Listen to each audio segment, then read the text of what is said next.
रवि भाई जो प्रयागराज में अपने परिवार के साथ रहते थे, उन्होंने एक रोड ट्रिप प्लान की थी नेपाल के लिए। सितंबर 2023 की सुबह की बात है। 6:50 हो रहे थे। पूरा परिवार एक गाड़ी में बैठ चुका था। रवि, उनकी पत्नी, छोटी बेटी, ससुर, सास और साला पुष्कर। गाड़ी थी उनकी भरोसेमंद होंडा सिटी। सफ़र का पहला लक्ष्य था नेपाल। करीब 550 किलोमीटर की दूरी थी। सब कुछ नॉर्मल था। Excited family, long trip, rainy season का टाइम था और वेदर बहुत अच्छा था।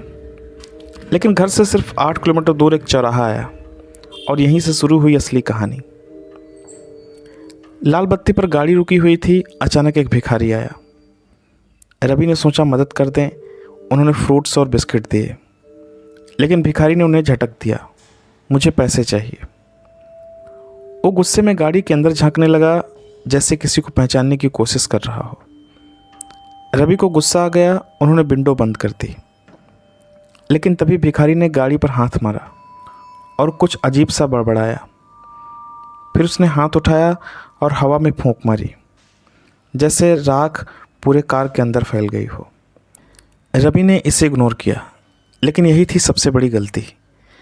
गाड़ी आगे बढ़ गई। सबने सोचा एक नॉर्मल इंसिडेंट था, लेकिन 90 किलोमीटर बाद पहली अजीब चीज़ हुई। रास्ते में बार बार एक बूढ़ा आदमी दिखाई देने लगा, कभी सड़क किनारे, कभी पेड़ों के पास और कभी अचानक गायब। लेकिन किसी ने डिस्कस नहीं किया। दोपहर में परिवार पहुंचा था सिद्धार्थ नगर के पास एक ढाबे पर। साथ बैठकर सब खाना खा रहे थे, लेकिन तभी रवि की बेटी उठकर पीछे कार की तरफ चली गई और वहां बैठकर किसी अदृश्य व्यक्ति से बात करने लगी। वो हाथ हिला रही थी, जैसे कोई सामने बैठा हो। रवि ने देखा तो शॉक्ड हो गया। ये किससे बात कर रही है? कुछ ही सेकंड में बेटी ने अचानक किसी की तरफ इशारा किया, फिर शांत हो गई। और उसी पल रवि भाई को पहली बार लगा ये सिर्फ कोइंसिडेंस नहीं है। उसके बाद रवि के मन में एक अजीब बेचैनी बैठ चुकी थी, लेकिन उन्होंने खुद को समझाया शायद बेटी थक गई होगी या इमेजिनेशन होगा। पर कहानी इतनी आसान नहीं थी। सिद्धार्थनगर के ढाबे से खाना खाकर परिवार फिर अपनी यात्रा पर निकल पड़ा। दोपहर का समय था, सूरज तेज था और सड़क सामान्य लग रही थी, लेकिन गाड़ी के अंदर माहौल बदल चुका था।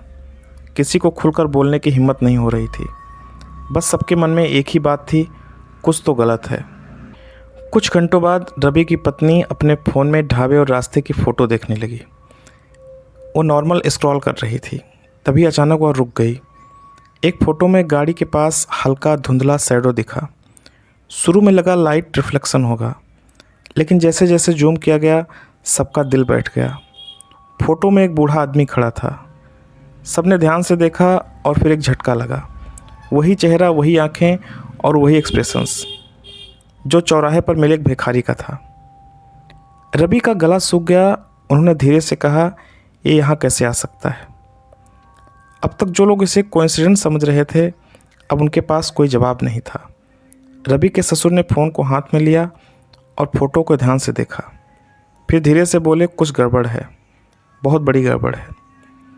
रवि ने याद किया, रास्ते में बार बार वही बूढ़ा आदमी दिख रहा था, लेकिन उन्होंने उसे इग्नोर किया था। अब सब चीज़ें जुड़ने लगी थीं। ढाबा, बेटी का अकेले बात करना, फ़ोटो में दिखा शैडो और चौराहे का भिखारी, सब एक ही चैन बन रहे थे।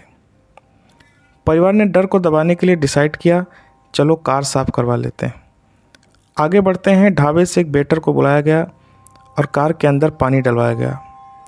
सब बाहर खड़े थे, लेकिन किसी के चेहरे पर सुकून नहीं था। रवि ने पहली बार महसूस किया जैसे कोई उनकी कार को छोड़ ही नहीं रहा। हवा भारी हो गई थी और रास्ता अचानक लंबा लगने लगा था। जब सब वापस कार में बैठने वाले थे, रवि की बेटी ने अचानक पीछे मुड़कर देखा और धीमी आवाज़ में बोली, वो बूढ़ा आदमी अभी भी हमारे पीछे है। उस एक लाइन ने पूरी गाड़ी के अंदर सन्नाटा फैला दिया। किसी ने खुलकर स्वीकार नहीं किया। परिवार ने खुद को संभालते हुए गाड़ी आगे बढ़ाई। अब रास्ता धीरे धीरे बदल रहा था।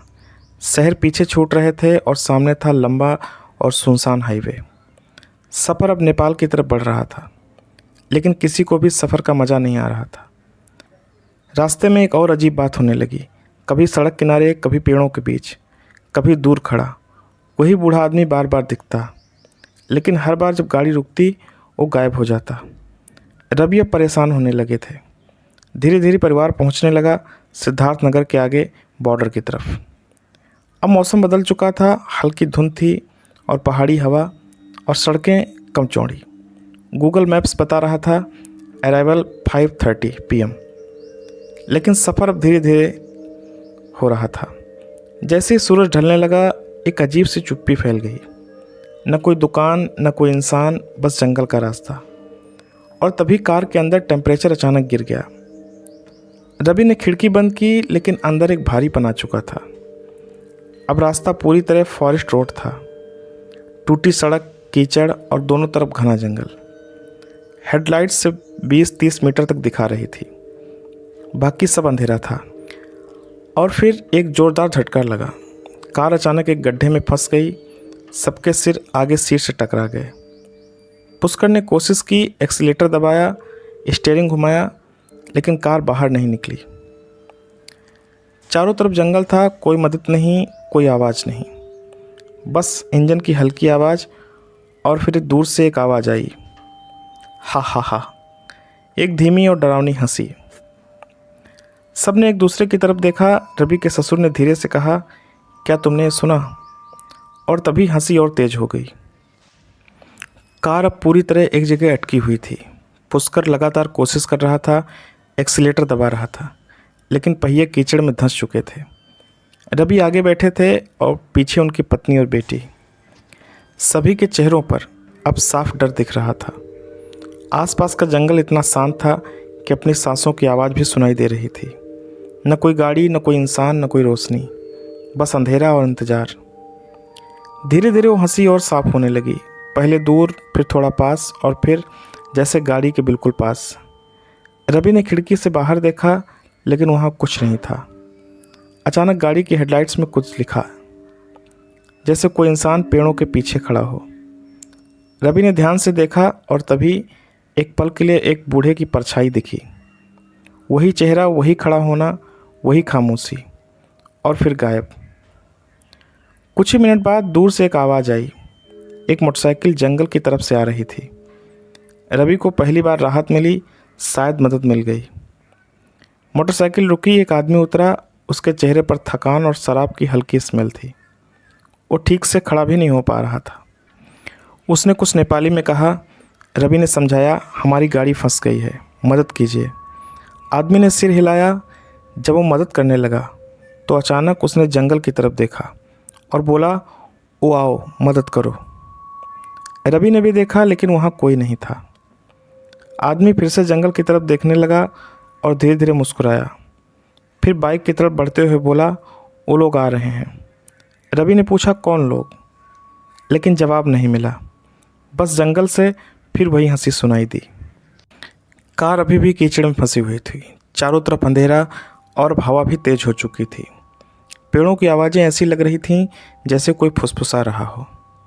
मोटरसाइकिल वाला आदमी अब गाड़ी को धक्का देने की कोशिश कर रहा था, लेकिन वो लगातार जंगल की तरफ देख रहा था, जैसे किसी को बुला रहा हो। रवि को अब उस पर भरोसा नहीं हो रहा था। 4-5 सेकंड के लिए सबने मिलकर गाड़ी को धक्का दिया और तभी मोटरसाइकिल वाला अचानक चुप हो गया। उसने धीरे धीरे सिर घुमाया जंगल की तरफ और बोला, आ जाओ। रवि ने भी उस दिशा में देखा, लेकिन वहाँ सिर्फ अंधेरा था। फिर भी मोटरसाइकिल वाला किसी से बात कर रहा था, जैसे कोई उसके सामने खड़ा हो। अचानक हवा तेज हुई और हेडलाइट्स फ्लिकर होने लगी, और उसी फ्लिकर के बीच एक बूढ़ा आदमी दिखाई दिया। वही चेहरा, वही आंखें, वही भयानक मुस्कान। लेकिन इस बार वो सिर्फ खड़ा नहीं था, वो धीरे धीरे आगे बढ़ रहा था। रवि की पत्नी चीख पड़ी, बेटी रोने लगी। रवि की पत्नी चीख पड़ी, बेटी रोने लगी। ससुर ने तुरंत एक्सीलेटर दबाया, लेकिन गाड़ी अभी भी फंसी थी। पुष्कर चिल्लाया, ये यहाँ कैसे आ गया? बूढ़ा आदमी अब गाड़ी के बहुत करीब था, लेकिन उसके कदमों की आवाज़ नहीं आ रही थी, बस उसकी मुस्कान दिख रही थी। और फिर उसने धीरे से हाथ उठाया, जैसे कुछ पकड़ने जा रहा हो। अचानक गाड़ी का पहिया घूमा, कीचड़ उछला और गाड़ी थोड़ा आगे सरक गई। जैसे किसी ने बाहर से धक्का दिया हो। जैसे ही गाड़ी थोड़ा आगे निकली, रवि ने पीछे मुड़कर देखा। बूढ़ा आदमी अब गाड़ी के साथ साथ चल रहा था, लेकिन उसके पैर ज़मीन पर नहीं थे। वो हवा में तैर रहा था और मुस्कुरा रहा था। कार अब किसी तरह कीचड़ से बाहर निकल चुकी थी, लेकिन राहत की कोई भावना नहीं थी, क्योंकि पीछे जो चल रहा था वो रुक नहीं रहा था। जैसी गाड़ी तेज हुई, सभी ने देखा बूढ़ा आदमी बिल्कुल साथ चल रहा था। न पीछे रह रहा था, न आगे जा रहा था, बस गाड़ी की स्पीड के साथ मैच कर रहा था। रवि की बेटी ज़ोर ज़ोर से रोने लगी। पत्नी उसे संभाल रही थी। ससुर लगातार एक्सीलेटर दबा रहे थे, लेकिन हर बार जब वो स्पीड बढ़ाते, वो आदमी और करीब आ जाता। अब वो चेहरा पहले जैसा नहीं लग रहा था। आंखें और गहरी, मुस्कान और लंबी, चेहरा जैसे किसी ने खींच दिया हो। और फिर वो लगातार गाड़ी को देख रहा था। जिस आदमी ने मदद की थी, वो मोटरसाइकिल अब कहीं नहीं थी, जैसे वह कभी था ही नहीं। रवि ने पीछे देखा और धीरे से कहा, वो भी चला गया। लेकिन किसी ने जवाब नहीं दिया।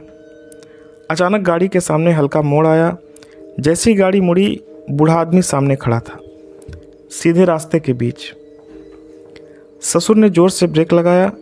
टायर की आवाज़ गूंज उठी। गाड़ी कुछ इंच पहले रुक गई और सामने वही मुस्कुराता चेहरा। उसने धीरे से सिर झुकाया और फुसफुसाया, तुम भाग नहीं सकते।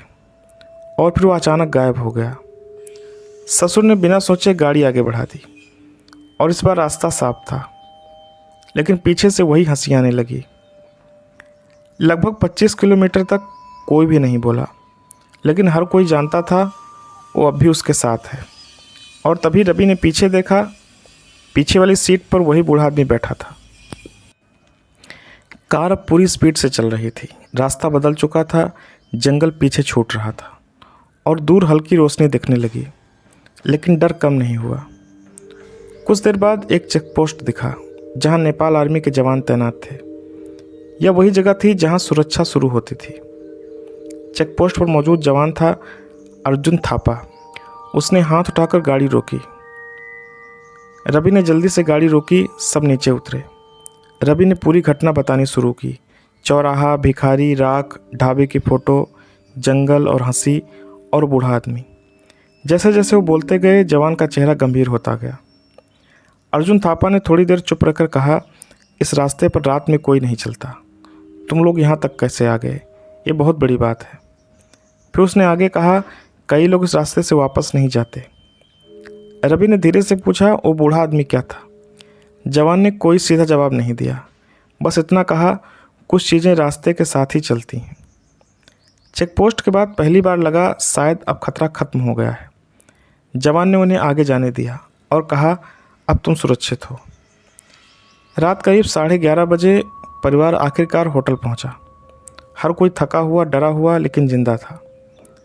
लेकिन कमरे में बैठकर रवि ने खिड़की से बाहर देखा और एक पल के लिए उन्हें लगा बाहर वही मुस्कान फिर दिखी। लेकिन इस बार उन्होंने कुछ नहीं कहा।